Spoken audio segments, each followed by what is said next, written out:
Isang magandang umaga, Pilipinas. Magandang araw, mundo. Nagbabalik po tayo para sa isang reaksyon patungkol po sa pamilyang Duterte, ang mga siblings, ang mga anak ni dating Pangulong Duterte. Pag-usapan natin, ano nga bang meron sa kanila, the common denominator, na nasa sa kanila, na napapansin nyo, na napaka-obvious. Mga kababayan, hindi mo may pagkakaila. Mapapansin mo ang kayabangan ng bawat isa. Si Baste, na nananawagan ay PBBM na mag-resign at tinawag siyang bangag, at si Sara, na hinaharas daw siya. Sinulatan niya, pinahiya niya. Si PNP Chief Romel Marbil, pare-pareho sila ng ugali, may pagkamayabang. Saan yan magmamana kundi sa tatay nila? Bago tayo magpatuloy, shoutout po sa aking mga followers and subscribers. Marami pong salamat sa patuloy po na pagsuporta nyo at panunod sa aking mga videos. Maraming salamat po. Sa mga bagong subscribers ko po, maraming salamat. So, balikan natin ang mga Duterte children. Ang yayabang po nila, di ba? Pansin nyo. Parang forever, nasa sa kanila yung kapangyarihan. Hindi sila nagbabago. Ang alam nila, sila pa rin ang in control sa ating bayan. Napaka-yayabang nila. Itong kayabangan ni Digong nakuha ng mga anak, very contagious itong kayabangan na to. Pati po yung mga kasama nila, mga DDS, mga followers nilang DDS, sobrang yabang din po nila. Tingnan nyo yung demeanor ni Harry Roque. At sino pa ba? Glenn Chong, sila Vic Rodriguez na nahahawa na rin. Contagious nga, di ba? Nakakahawa itong kayabangan na to. Yan na napansin ko. Yung mga DDS, nagmumura, mayayabang. Diyan mo makikita ang pagkakaiba ng tunay na Pilipino at mga DDS. Tinatawag na sila ngayong DDLIS or DLIS ng kampo ng Marcos. Tinatawag silang DLIS ni Mima Alicia. Iyan po ang pagkakapareho nila. Mayayabang. Mayayabang to mga Duterte children. Kagaya ng nasabi ko, may pinagmanahan. Ang latest nga po nung kahapon ba yun or isang araw, na itong si Baste. Si Baste ang nagsabing it is his dream na makasampal daw ng isang general. At ang tinutukoy niya dito ay si General Torre, ang regional director ng Davao. Pag-usapan po natin yan. Bakit siya nag-iinit, including his family, kay General Torre? Dahil nga po yung mga pagkakapalit-palit na mga chief of police sa kanilang city. Kasi na-relieve po yung pinalitan nila, nag-reshuffle. Isang maliwanag po dyan ang gusto nilang mangyari. Gusto nilang mag-stick around, gusto nilang mapanatili yung mga pulis na dati na nilang, dikit sa kanila, mga pulis na malapit sa kanila, mga pulis na parang umastang mga private armies na. Dahil control nga nila, pinakain nila, binusog nila ang mga pulis na ito. Kaya tama lang yung ginagawa ng PNP. Besides, may gusto silang huliin sa Davao. Kung ang mga pulis na ito ay maka Duterte, of course, they will cover up. It will never happen na mahuli ang si Kibuloy. Kaya dapat talaga naggawan mo ng paraan. Kailangan mong linisin, palitan ang mga nakadestino dyan mga pulis. Throw them somewhere at palitan mo ng ibang or bagong mga kapulisan. Yan ang tama. Yan ang tamang approach na kinagalit nila. Dahil hindi nila kontrol ang mga taong ito. Dahil ang gusto kanilang gawing bodyguard, gusto kanilang maging sunod-sunuran sa kanilang kagustuhan, gusto kanilang pagtakpan mo ang kanilang mga ginagawang kalukuhan. Ganyan lang kasimple yan. Kaya ayaw nilang magalaw yung kanilang mga kapulisan na destino sa kanila. Hanggat maaari, gusto nila i-maintain kung sino na yung mga kakilala nila, kung sino na yung mga trusted nila. Wala, parang tama yung ideas ng karamihan na ito ay magiging parang mga private armies na pulis na to. Dahil sa tagal ng pagserbisyo, hindi sa bayan, kundi sa sa mga politiko ng Davao City. Sa mga politiko ng LGU. Hindi na yan maganda, hindi yan tama. Tama lang yung ginagawa ng PNP na balasahin, na i-reshuffle itong kapulisan, lalong-lalo na dyan sa Davao. Kasi nga may hinuhuli tayong kibuloy. At kailan pa mauhuli yan kung ang nandyan ay mga puro kasamahan nila, mga binusog nila. Para sa aking opinyon, tama lang ang ginagawa ni PNP chief. Kung galing man sa kanya, sabihin na natin sa Malacanang. Tama lang yung ginagawa nila dahil hindi dapat na magkaroon ng special relationship ang LGU executive o ang mayor sa chief of police. Hindi dapat. Although they need to work as a team, but yung to the point na para mo na siyang private army, hindi yun tama. Kaya dapat maintindihan niya ng mga Duterte, pero wala, hindi nila naiintindihan.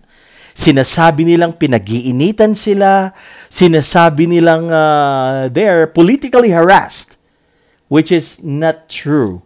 Hindi tama yan. Sila lang ang nag-iisip dyan. Sila. I remember yung sa open letter ni Sara Duterte, ni VP Sara, na yan ang yung sinasabi niyang kasinungalingan. Nasabi niya na wag daw magsinungaling sa taong bayan. Na hinaharas sila. Ito ay isang political harassment sa pamilya nila. Hindi yun. Hindi tama yung claim ni VP Sara that they are politically harassed. Hindi. Dahil ito ay trabaho lang. Meron silang misyon. Yan ang mapanagot sa batas. Si Kibuloy na kaibigan ng mga Duterte na hanggang ngayon ay nagtatago pa rin. Kagaya ni General Torre, ginagawa din niya ang kanyang trabaho, ang kanyang tungkulin. Sumusunod lang siya sa utos ng Camp Crame. Ganon din si Chief of Police, ginagawa din niya ang kanyang tungkulin. Kung anong utos ni DILG Secretary, anong utos ng Presidente, yun ang kanyang sinusunod. Kaya, huwag nyo ngang pag-initan si PNP Chief. Kung gusto nyo kumprontahin si PBBM, ang kumprontahin nyo.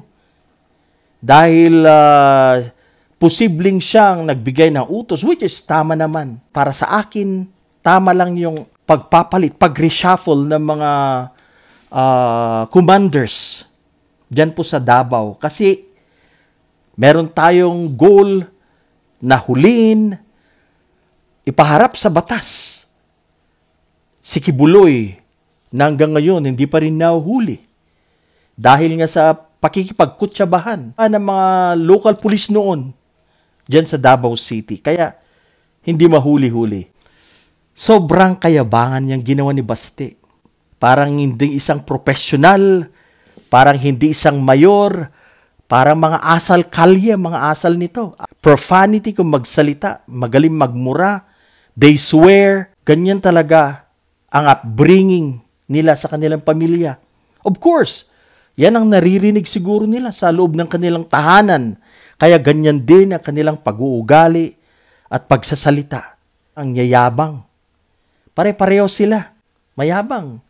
Napanood ko kanina yung response ni Pulong sa kaso na inihain ni former Senator Rosani Trillanes at mayabang din ang kanyang response. Tinawag na naman niya as usual si Senator Trillanes ng sundalong kanin, etc., etc. Sa kanila, normal lang yun dahil yun ang kinagawian nila. Nung umupo si President Digong, naging bastos, maraming bastos, nag-proliferate sa ating bayan. Ang pananalita, and then we just tolerate it. Sinasabi nga ng marami na okay lang, basta nagtatrabaho. Pero para sa akin, hindi yun tama. Hindi siya karespe-respeto dahil sa kanyang pananalita. Dapat, kung ikaw ay isang pinuno ng bayan, being the president, dapat maganda kang ehemplo sa iyong actions, sa iyong pananalita. Dapat maging maganda kang example sa taong bayan. Hindi basura ang iyong pananalita.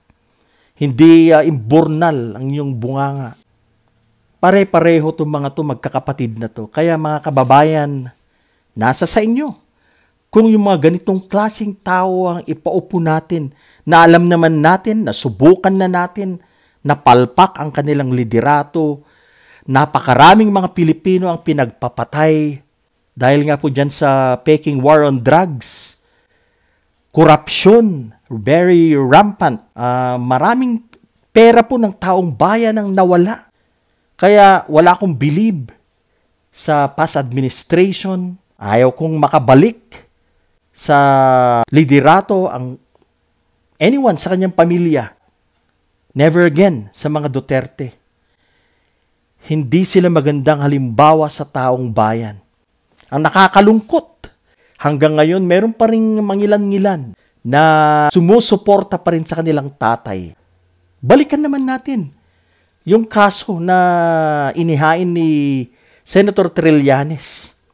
Naalala nyo nung sinabi nilang, I hate drugs.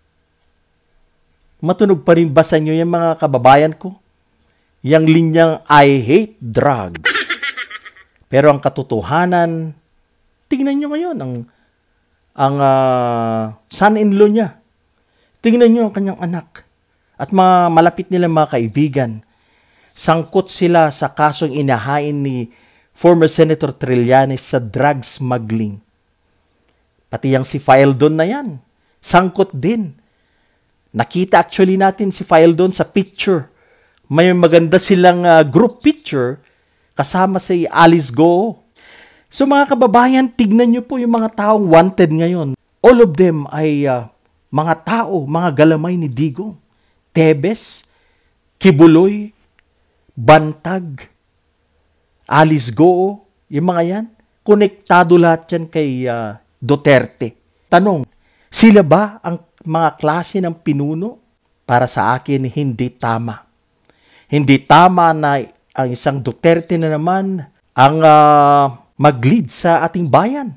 Dahil lagi tayong dinadala sa kanal.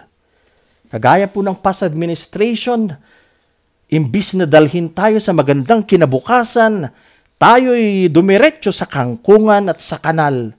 Yan ang realidad. Kaya para sa akin never again sa mga Duterte. Nasubukan na natin sila, nakita na natin ang kanilang estilo ng pamumuno at ito ay hindi tama. Ito ay hindi makapilipino. Nakita natin ang kanilang pagiging traidor. Kailangan natin ng isang pinunong respetado at may integridad. Kailangan natin ng isang pinunong may pagmamalaki natin, isang magandang halimbawa at hindi yan si Sara Duterte. Kaya, para sa akin, si Sara ay hindi kwalipikado para tumakbong presidente. Hindi yan papasa sa ating standards. Bagsak ang kanyang grado. Anyway, maraming salamat po sa inyong panunood sa aking maikling reaksyon at talakayan. Sana po ipatuloy po kayong manood at sumuporta sa aking YouTube channel, Manong Rayban Channel. Sa mga hindi pa po nakakapag-subscribe sa aking channel, please subscribe and share my videos. Maraming pong salamat sa inyo lahat.